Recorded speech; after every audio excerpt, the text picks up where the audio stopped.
Hi, my name is Tiana Karamayas and I'm a Cavoodle puppy coach and breeder for Oodle Way and River City Puppies. As a coach, my philosophy is simple. A Cavoodle should always complement your lifestyle, not complicate it. And this is the foundation to everything I teach. For almost the past decade, I have been working in the breeding, training, grooming, and veterinary sectors of the small animal industry. I've also been raising Cavoodles for the past 16 years, so I have definitely learned a thing or two about the breed along the way. Now this podcast is all about Cavoodles.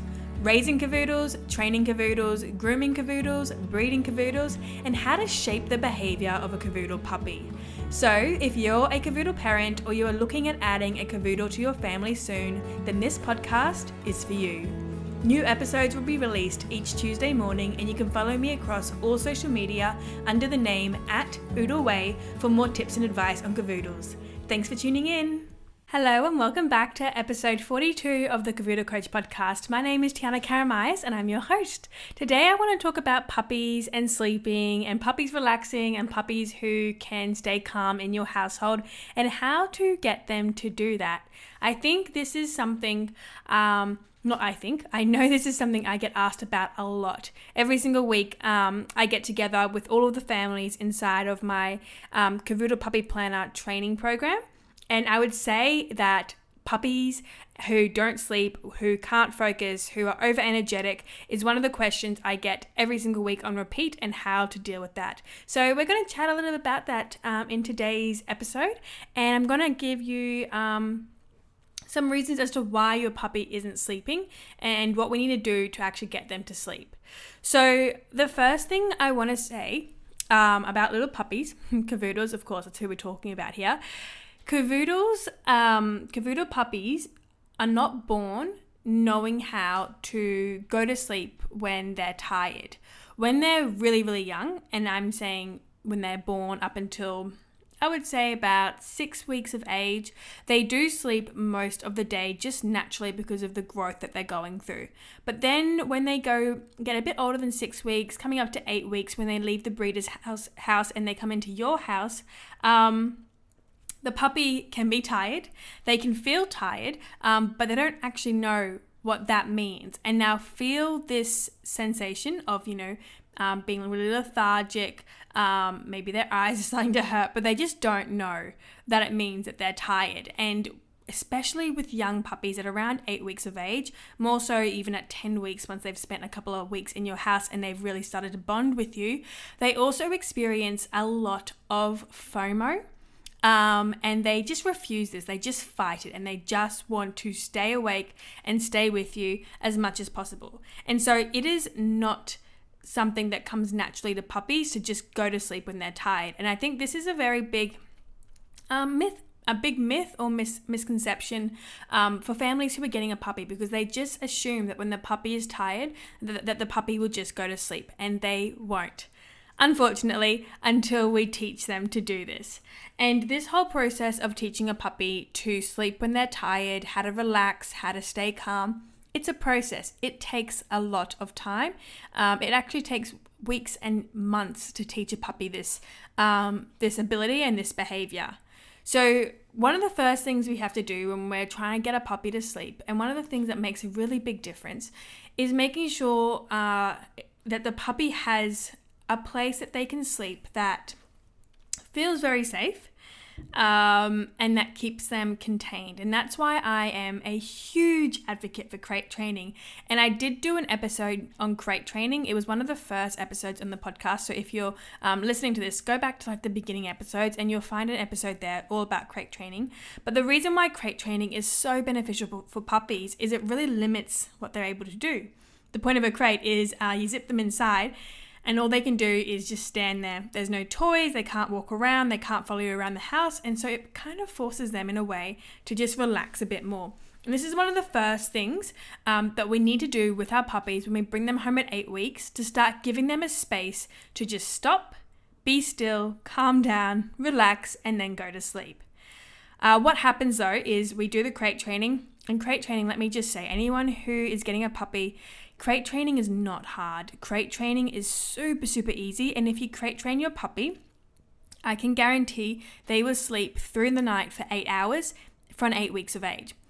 So it is the best thing you can do, and I highly recommend it. It is not hard to do, especially if you do it right when you bring your puppy home. It's super easy. There is a method to do it, a method to the madness. Not that that's just a phrase, it's not madness at all. But there's a method to making sure that the puppy goes into a deep sleep, stays in that deep sleep, and doesn't wake up every hour, every 2 hours needing to go to the toilet. And of course, all of those secrets, all of those tips and tricks and advice, I do share in my Cavoodle Puppy Planner program. And that's the program I recommend to every family who is getting a Cavoodle, because I will step you through day by day, activity by activity, on what to do with your puppy to make them really calm, well-behaved, focused, and an anxiety-free puppy, because anxiety is one of the things that Cavoodles struggle with the most. So if you're looking at getting a puppy soon, go down into the show notes, click on the Cavoodle Puppy Planner there, and have a look into the program. So I really, really do recommend it. And I literally am going to be teaching you how to crate train your puppy, and then all of the things I'm going to continue speaking about in this episode. So let's continue. So we crate train the puppy. That's the first thing we do, is we crate train them so that they understand how to relax and how to sleep. But then obviously what we can't do is put our puppy in a crate every single time we need them to sleep, because long term we would love for our puppies to just learn how to go onto a bed and just sleep when we're in the room, right? We want to be able to watch TV and they just sleep on the couch next to us. We don't want to have to go and put them in their crate every time they need that sleep, because that there in itself becomes really restricting if we have to always be implementing that. So the next thing we have to do is we have to teach our puppy how to relax, lie down, and sleep while we're in the room. And this is one of the things that puppies absolutely struggle with the most. Like I said, they get FOMO, and it's really hard for them to close their eyes and fall into a deep REM sleep when you're in the room, especially if you're in the room and maybe you're cooking dinner or you're walking around, you've got the kids and you're playing with the kids, or you have visitors over. It's like the last thing on your puppy's to-do list, and it's the last thing they want to do. But again, it's a really important skill to learn, because if they can't learn how to lie down and relax when they're in your home, they're absolutely not going to be able to do it when you take them out in public, to coffee shops, to sports games, to the beach. And what an exhausting experience that would be if your puppy constantly walks around, pulls in the lead, cries, barks at people because they want attention, and doesn't just sit down and relax. So it's a really important skill to learn. But when it comes to teaching our puppy how to relax within our home while we're there, it's not something we do in just a training session. It's kind of a combination of things, right? So when it comes to puppy training and shaping behavior in a Cavoodle, and this is shaping behavior because we're teaching them how to be calm and display relaxed behavior in the home, so we're shaping that behavior. When it comes to that, we need to look at it as a holistic approach. So what I mean by that is literally holistically. So what are we feeding them? Is it a good quality diet, or is it adding to their energy levels, excessive energy levels? Are they getting enough sleep throughout the day so that they can stay calm and relaxed? Because an overtired puppy has excessive zoomies and just can't sit still. They just get overtired like a child would. We also have to look at things like, are they mentally enriched enough? Are they physically enriched enough? Have they had enough chew time during the day? Because puppies have they have very sore gums because they are teething. And when we have a puppy, they also communicate through their mouth. And so biting is something that comes so naturally to puppies. And we really have to make sure that they've had enough chew time, because if they haven't had enough chew time during the day, they're going to want to chew and they're not going to sit down and relax. We also look at things like, have we done... sorry, I'm just picking Joey up. He wants to have a little cuddle. Have we done enough play with our puppy, and the right kind of play? So playing with puppies, again, every experience your puppy has with you is a learning experience, and there is a method to play that you should be following. And if you are playing with your puppy in a way that reinforces a lack of focus, frantic behavior, overexcitedness, This just means that the puppy learns that this is how they should feel and behave and react when they're with you.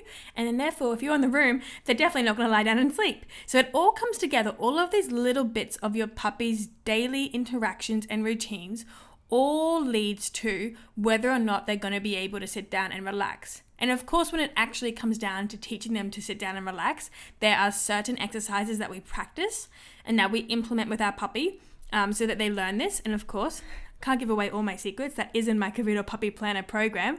But we can't do that if we're not ticking off all of these other parts of our puppy's routine, like the sleep, the training, the enrichment, physical, mental enrichment, chew time. Those things need to be ticked off in the correct amounts each day.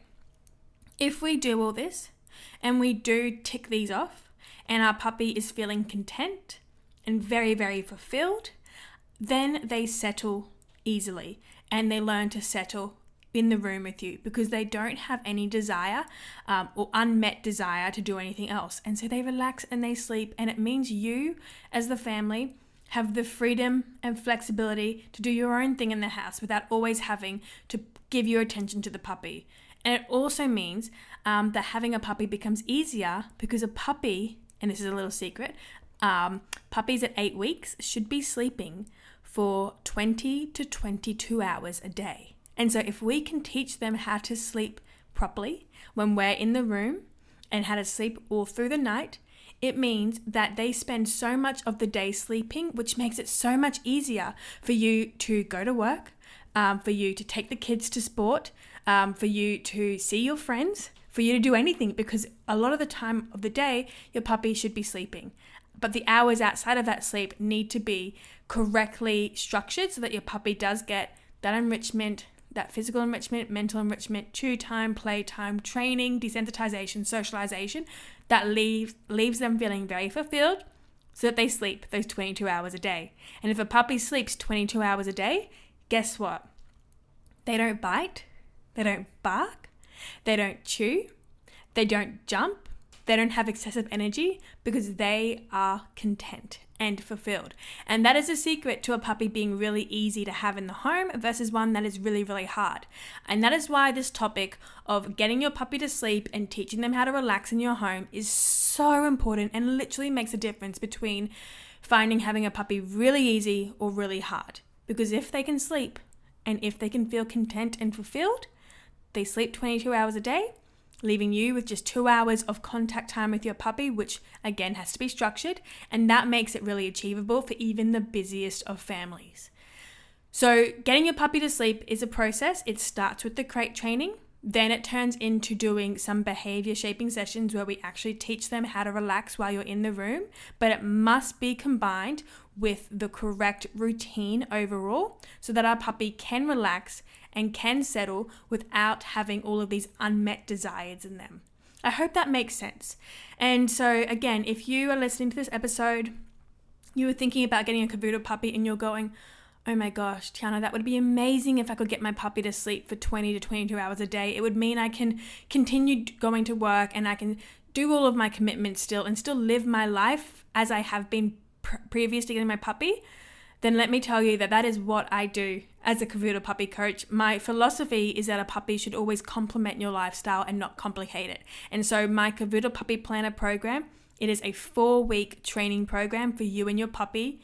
I give you daily schedules for 4 weeks on what to do with your puppy. It fits around a 9 to 5 work schedule so that you can tick off all of those needs so that they can learn to relax and sleep and tick over those 22 hours a day, which means your puppy does complement your lifestyle because your lifestyle continues even when you have a puppy with you.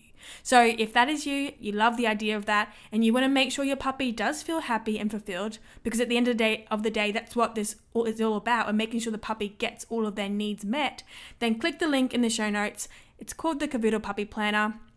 I'll be your Cavoodle Puppy Coach. You can get started today. There is a bunch of prep work that I do recommend doing before you bring your puppy home. So joining before you bring your puppy home is the best decision you will make. You have access for an entire year to the program. So you can prepare 6 months in advance if you really want to. And you know what? I recommend that. So it's never too early to join. Click the link. I'll be your Cavoodle Puppy Coach. I'll give you the exact daily schedules I use for my own Cavoodle puppies, and I'll teach you how to teach your puppy to sleep in the home 22 hours a day. Okay. Yeah, that's all I have to say for this episode. I think it's such a big topic. It is so important. Hopefully it's just helped you understand what your day can look like with a puppy versus what it can look like if your puppy doesn't get the correct amount of sleep, and how important this whole sleep is, because it really is the differentiating factor between an easy puppy and a hard puppy. It's sleep. Imagine having a toddler who didn't sleep for any naps. I'm sure they would be very hard work. Same with the puppy. They need to sleep during the day, and I'll teach you that. Okay, so that's all for this week's episode. I hope you really enjoyed it. If you have any questions about my Cavoodle Puppy Planner program, feel free to send me an email, hello@oodleway.co. That's my email address. And I'm happy to answer any questions you have about the program. And then hopefully I'll get to see you inside, and I'll get to coach you on how to raise a Cavoodle puppy. Okay, I'll see you next week in the next episode. This has been your Cavoodle coach, Tiana Karamayas. I'll see you later. Bye.